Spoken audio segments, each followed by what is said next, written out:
Hello, beautiful people. Do you hear anything going off? I have my washing machine going off in the background, so I apologize if it dings or anything. I just wanted to come on. I posed a question in the group earlier about topics that you would like to hear me speak about, and a beautiful soul had a few things that she wanted me to speak about. So first is like self-love. Really, what is self-love? Self-love is just owning who we are, understanding that you are the operative and power in your existence. You are the creator of your existence.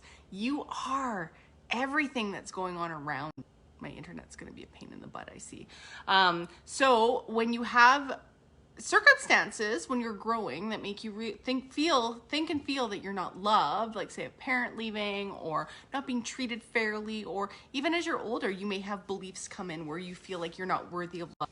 A spouse not loving you the way you want to be, just relationships, friendships not showing you love.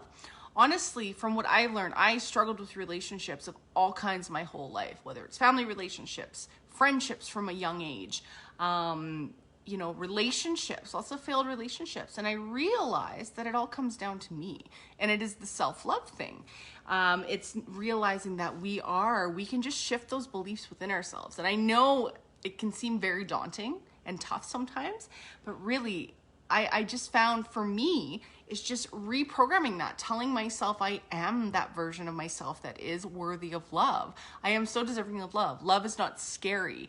When you start to believe that love is beautiful and you give that love to yourself, that self-love, my internet's gonna drive me crazy. Self-love is not about spa days and, going to the gym. It can be about those things, but self-love is, learning that in those moments of strife or in conflict or those moments of codependency, to have a boundary, to understand that you are the fucking queen or king of your existence. And if you were a queen or a king in real life, would you allow these things to pull you down? Would you allow these thoughts to be going through your head? Would you allow jealousy to come up? No, because you know that you are the shit.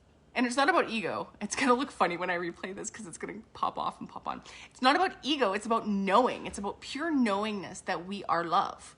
We are infinitely love. And that's what God, source, universe, creator wants us to be, is stand in our freaking power. Stand in your power and just know.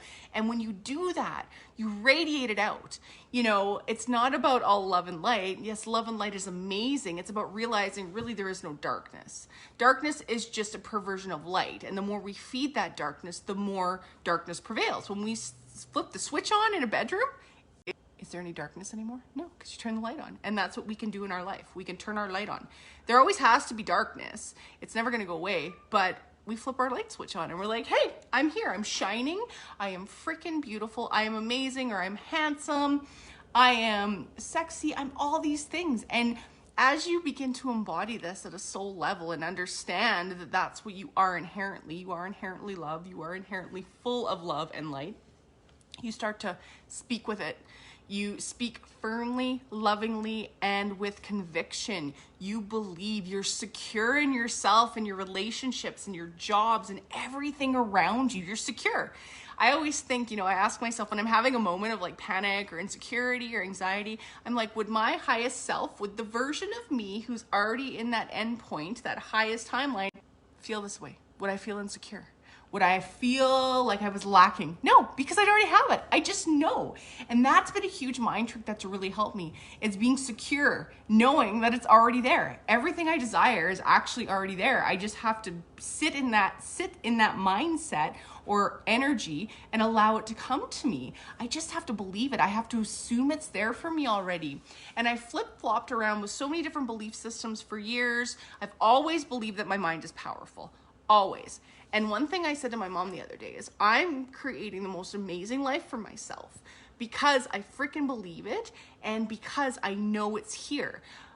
My whole life, I've created chaos, I've created strife, I've created pain, I've created garbage with my limiting beliefs, with my assumptions about who I am and what I deserve, which have been totally false. Nobody deserves the things that go on in some of our lives at all. But it's knowing and coming out of that victim mindset and owning it and being like, I create this.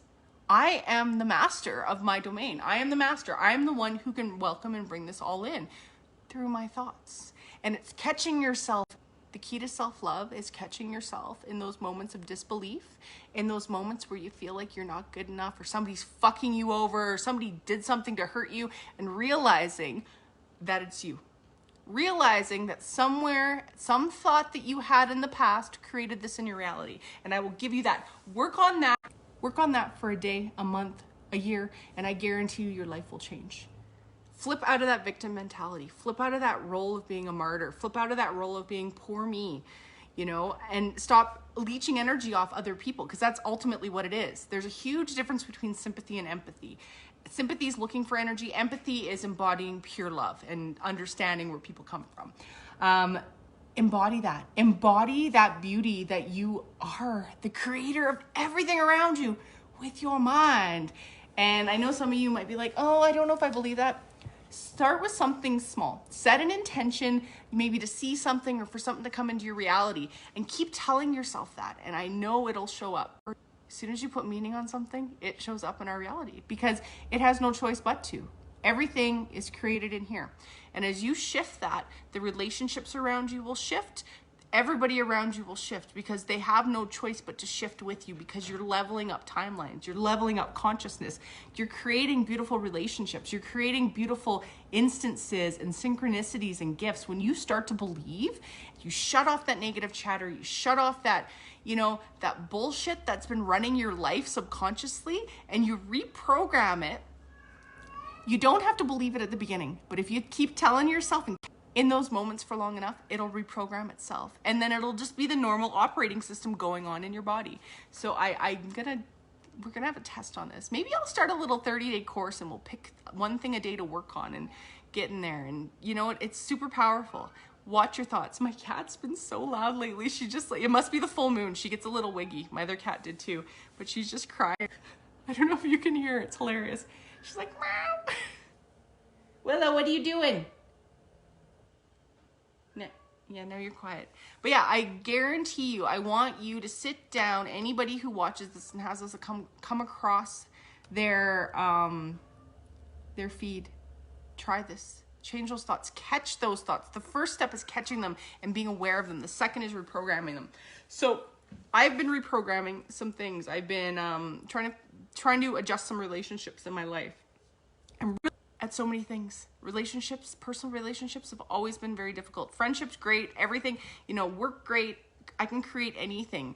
And then I'm like, what is stopping me? Why am I feeling so insecure about this? It's because it's a belief in me that I was never chosen. So I started telling myself, I'm always chosen.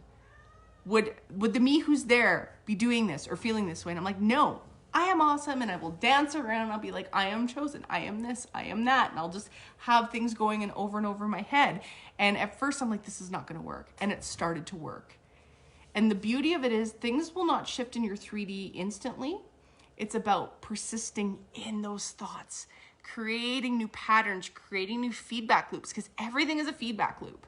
And I don't know, you know, it might take a little convincing for me to convince you of that, but everything is a feedback loop. Everything is quantum physics. So I saw this really cool TikTok on how if they put particles through these two lines, if it's being watched, it ends up on the wall in those two lines. When it's not being watched, these particles do whatever they want and they spread out. They're smart, they're mirroring particles.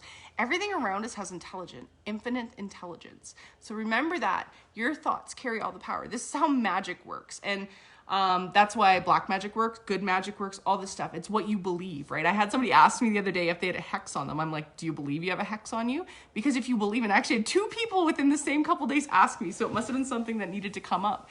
If you believe there's a hex on you, you're going to perpetuate that. It's a self-fulfilling prophecy. Everything is a self-fulfilling prophecy. So check your thoughts. That's my freaking guidance for today. Check your thoughts. Check your words, external and internal. What are you speaking to yourself? Are you speaking to that version of you that you desire to be, or are you speaking in that old feedback loop that you're trying to get out of? I'm going to leave you with that today. I'm going to go relax and meditate, and I love you. Have a great night. Bye.